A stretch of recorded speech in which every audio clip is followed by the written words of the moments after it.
Hello everyone and welcome to Crafting 101. In this crafting centric episode we're going to go over items and how they work with regards to crafting, and also the currency used to craft those items. Onto items. Just above my head you should see an item diagram. Items come in four real states: normal, magic, rare and unique. Now, just as items have sockets, or most items have sockets, they also have a number of slots in the background to hold crafting modifiers. And these slots are called implicit, prefixes, suffixes, and unique modifiers. Only a unique item can have unique modifiers, and it doesn't have prefixes and suffixes. The magic and rare items have prefixes and suffixes. A magic item can have one of each, and a rare item can have three of each. So what are these magic slots to hold crafting? The first slot, implicit, is determined by the item itself. So in the case of an imbued wand, the implicit is increased spell damage. Prefixes are normally reserved for defensive modifiers and offensive modifiers. Suffixes are normally for things like resistances, attributes, stuff like that. And actually, if we walk over to the crafting bench,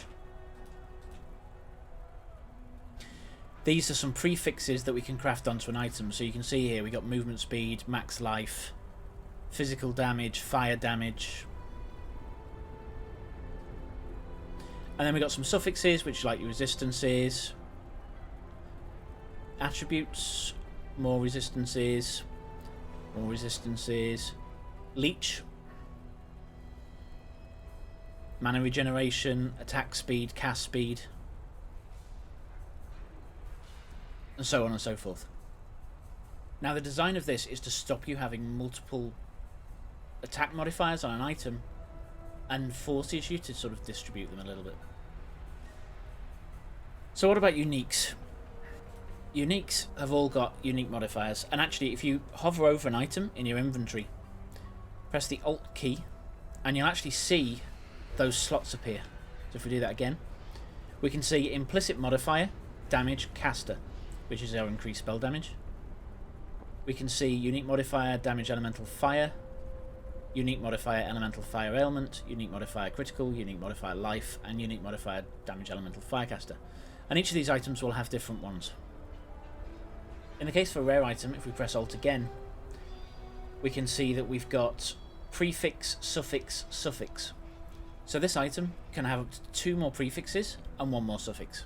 This is important when you're buying an item, because if you have some spare slots and it hasn't got a craft on it, you want to know what you can roll on it. So if you want life on an item, you want a spare prefix. And some of the trade sites will show you what's a prefix, what's a suffix, or at least give you a rough indication. Sometimes it can't tell. So if we now look at our currency, this row is all about conversion and magic. This row is all about sort of rare and implicit. This row here is about sockets. This is for corrupting an item. This is for taking things off an item, and in the case of skill gems, reducing a skill gem's level. And then this sort of stuff is normally reserved for map crafting. So let's talk about the orb of scouring first. What it does is it takes off all the prefixes and the suffixes and leaves us with the implicit. Now note the implicit hasn't changed. Now if we press Alt again, you can see that the roll for the implicit is between 33% and 37%. That means we have the lowest possible roll for increased spell damage on this wand. We can use, to fix this, a Blessed Orb. These are quite common, so if we put our Blessed Orb onto our imbued wand, it's now increased it to 35%. And you can hit this multiple times by pressing Shift, and we get 37 our full roll. Now there's multiple ways of crafting. The more controlled method, especially for early game, is the use of transmutes, alterations, and augmentations. You can also use an Orb of Chance. So our main thing is Orb of Transmute. What this does is it upgrades a normal item, i.e. one of the white ones, to a magic item, a blue one. An Orb of Chance does the same, but it can turn it to either a unique, a rare, or a magic. So if we hit this wand, it's turned it to a magic. Now if we look at our wands, we have one prefix and one suffix, and that's the maximum amount we can have. This is actually a really nice wand. The top prefix is actually really nice for a lightning damage character. If we want to change the prefix and the suffix we've got, we can use an Orb of Alteration. We press shift, we can spam it multiple times, and you can see 33% increased cold damage, 27 global critical strike. Actually, that's a really good roll for a cold character. Now, you've also got this Orb of Augmentation. If you click on this, it'll tell you can't add anything else. So if we hit this again, you'll see now it's only got one. And I think that's, yeah, it's a suffix. So to get our prefix, we would use an augmentation. And now we have a prefix and a suffix. And again, that's the maximum number we can have on a magic item. There's also this orb here, which is called an annulment. Now I don't have one, but what that does is it will take one random prefix or suffix and remove it from the item, opening up a slot. Now that could be any one. So hopefully you get the one you actually want to remove, like the +3 to life that sometimes appears on items, which is really irritating on a really good item, other than that. But it can take off your best roll as well, so it's all RNG based and quite risky. These are quite rare. To be able to roll more prefixes and suffixes on this wand, we need to convert it now to rare. And to do that, we use a Regal Orb. This is actually really nice for a cold character. So we've got 2 prefixes, 1 suffix. And if we go to our crafting bench, we can stick on a prefix or a suffix because we have 1 spare. So let's pick an inexpensive roll. Let's say we want to increase spell damage, and let's use a cheap roll. We now have increased spell damage. From this point, there's now only 2 ways to change the prefixes and suffixes, or add more. And they are by use of an Exalted Orb, which I wouldn't suggest you use because they're a really high-end currency and they're extremely rare. But they will slam on an extra prefix or a suffix. And it may be terrible, it may be really great. It's the luck of the draw. And that's in this slot here. It looks like a 3-faced thing, dice type thing. Now we've also got Chaos Orbs. What a Chaos Orb does is it will change the prefix and the suffixes to completely new prefixes and suffixes at a random order. So you can see now we've actually got, I think that's 3 prefixes and 3 suffixes. No, one of them's a double one. So the bottom one on that item, the suffix, is increased global accuracy rating and increased light radius. Now the wand was better in its original state in my opinion, but chaos spamming is where you basically spam an item until you get roughly what you want, and then you can craft on any empty slots. So if we clear that off again, one of the other currencies we have is an Orb of Alchemy, and when we click that, it will give it a set of random prefixes and suffixes, like so. Now other currency at our disposal is essences. These are like a targeted alchemy, so the one we just used, it's like that, but it has one modifier that's guaranteed, so it's like a guided alch. Some of these can be used to recraft normal items, to magic, but some can also be used like a Chaos Orb, but a targeted Chaos Orb. So this one, for instance, upgrades a normal item to rare, or reforges a rare item, guaranteeing 1 property. So if we use this on our item, we now have damage over time multiplier, cold damage, and that cold damage is the one that was guaranteed. So what you'll notice if you look at our prefixes and suffixes again, is they have a tier number, and that tier determines the quality of that prefix or suffix, which determines the range that the item will go to. Normally a better tier will give you a better range. So I think tier 1s in most cases are the better ranges, so they'll give you a much higher value than a tier 2 roll. Now that leaves us with our last lot of currency, which was brought into the game in Delve, and that is fossils. So what a fossil does is you put it in one of these resonators. Now a silver resonator will change a normal item to a rare, and a gold one will reforge a rare. So if we grab one of those and pick a fossil, these fossils are a more targeted way of crafting an item. So you can see here, if you want life but no defensive modifiers, you could put this in. And that has either given us physical attack damage leads to life, or life gained on kill, or both.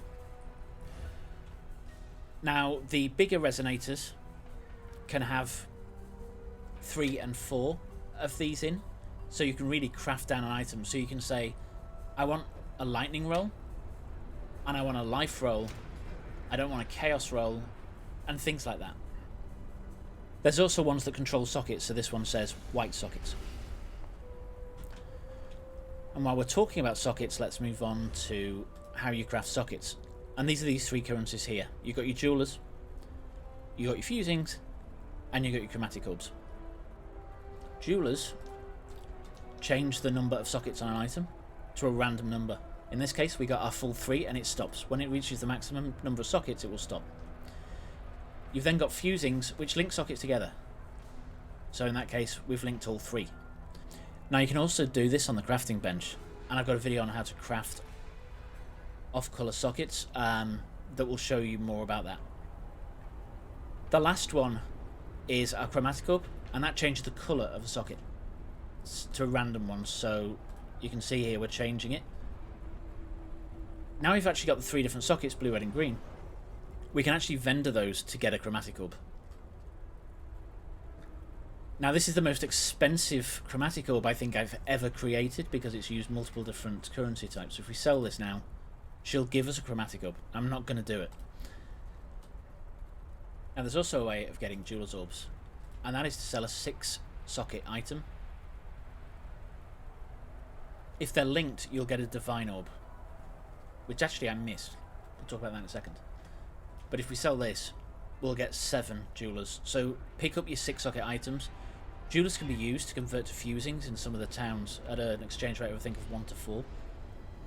So 4 jewelers orbs will give you 1 fusing. And you can sell jewelers and fusing for chaos on the market. So now we got our jewelers orbs. So let's briefly go back and talk about divine orbs. What does it do?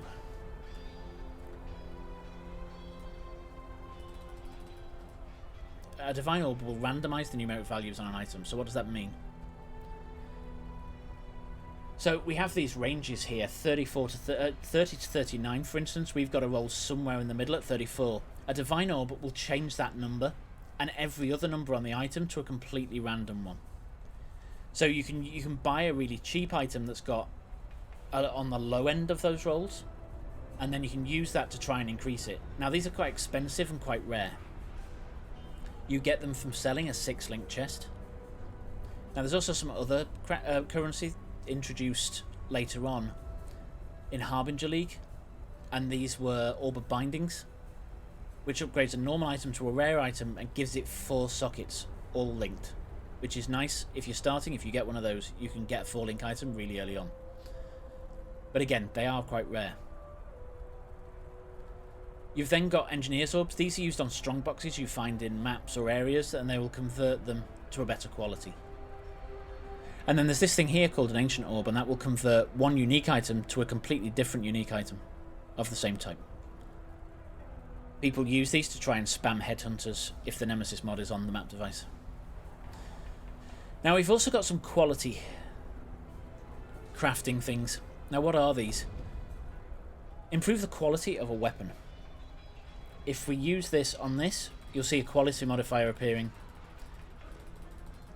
And any physical modifiers will be increased by that. So if you have a sword and you put 20 quality on it, its physical damage rolls will be increased.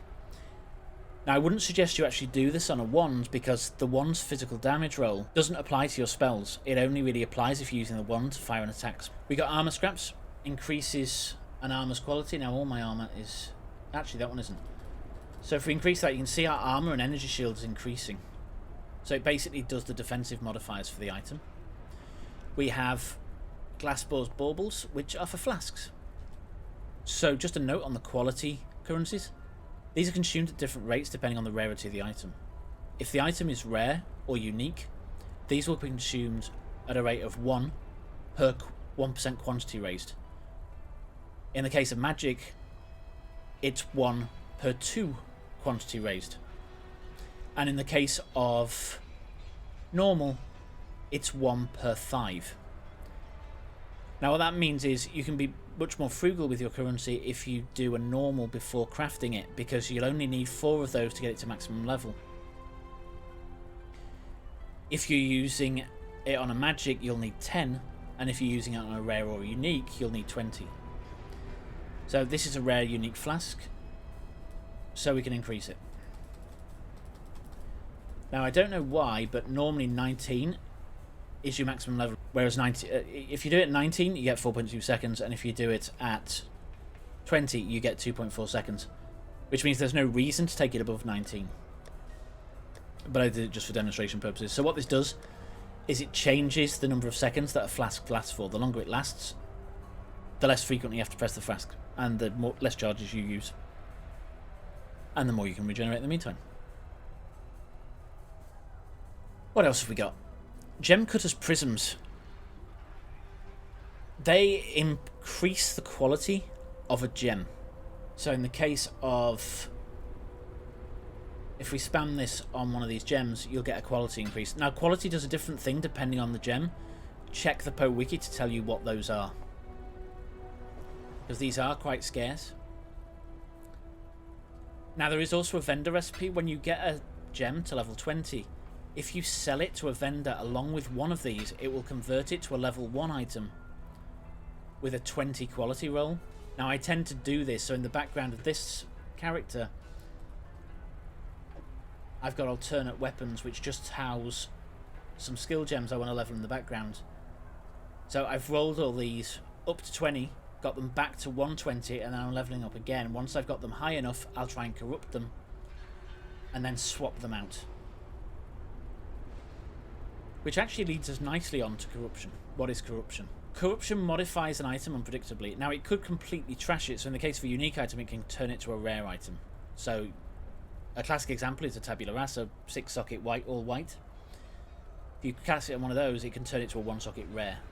Now once you do corrupt an item, you cannot craft on it again. You can change its sockets using the crafting bench, but you now need the type of currency you would normally use to do it, plus the same number of val orbs to do it, so it becomes really expensive. So try and avoid corrupting until you got the right sockets. And again, this could trash our sockets. But there we go. So in the case of this corruption, it hasn't changed any of the items, but it has changed our red socket to a white socket, which means we can put any colour we like in there. We could put a blue, a green, or a red. And that's one of the values of corruption. Now corruption can also control links as well, so you could turn an item into a full 6-link. It's extremely rare, but it can happen. So the thing with socket currency is that it's affected by the quality of an item, so you're much more likely to roll 6 sockets on an item with a jeweler's orb if it's a quality 20 than if it's got no quality at all. And there's a varying range between that scale. I'm not going to cover map crafting in this, but it's very, very similar. It uses all the same currency apart from these extra ones, which changes tier and things. And your cartographer's chisel is a quality, but for maps. Only ever use it on normal maps before you craft them, because it only requires 4, and they're extremely rare, and you have to buy them at like 13 per 20. And that's chaos. 13 chaos per 20. Now, up until now, you couldn't put quality on rings or belts. This changed in Metamorph League when you got Catalyst. Now these allow you to increase the modifiers on a ring by increasing its quality for various types. So you can increase the value of all attack modifiers using this one, or the attribute rolls on an item using this one, and there's one for life and various other things. So do take a look at those if you want to roll them. Again, you can't use them on a corrupted item. Okay, so that's sort of the end of the sort of basics of currency and crafting and the item coverage. But how do you tell what modifiers will roll on a particular item type?